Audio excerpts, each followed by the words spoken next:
If I Were the Devil, New Millennium Edition. Now, everything has started off great. We've had terrorism, wars, beheading videos. It's all working out to plan. If I were the devil, I would have promoted the rise of social media as a way for people to become more connected.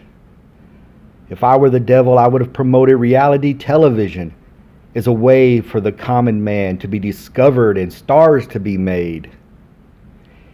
If I were the devil, when social media had been adopted and was widely used, I would have then used it to sow division and unfounded conspiracy theories where member-only channels are free from outside dissent, thus creating groupthink and echo chambers.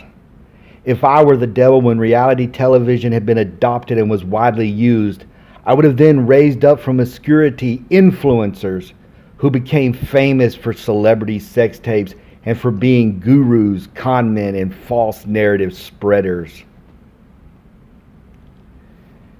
If I were the devil, I would have now turned social media into an avenue where fake news could be spread more easily and liked and seen without any fact checking.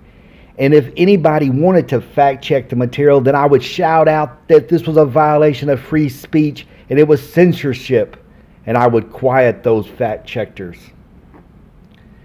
If I was the devil, I would have made reality stars billionaires and famous for being famous and not contributing anything positive to society.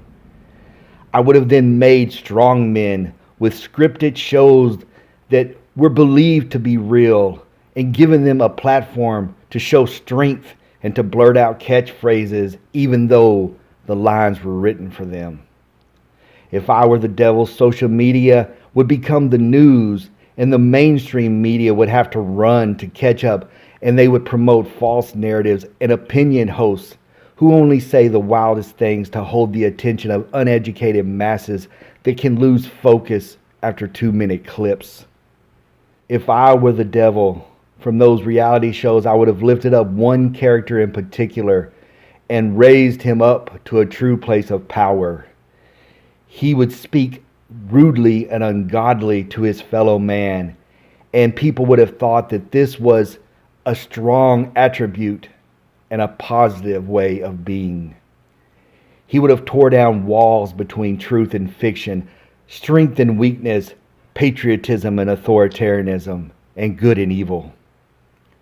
And now my paper tiger would use social media to their advantage and the reality stardom to take over the land. Patriotism would become hate and disgust for anything that is different. Fear would ring out across social media and echo in private Facebook groups.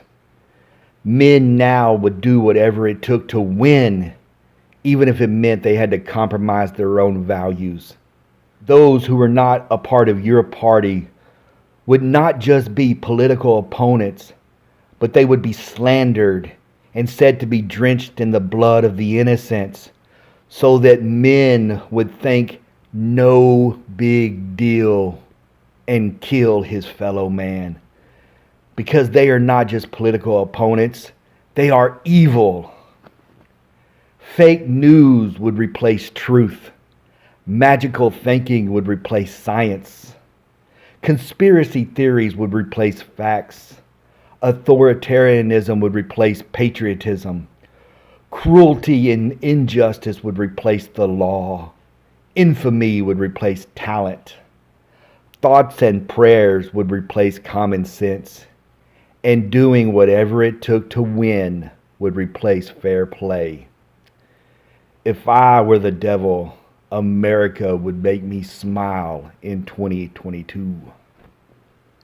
Rest in perdition, Paul Harvey.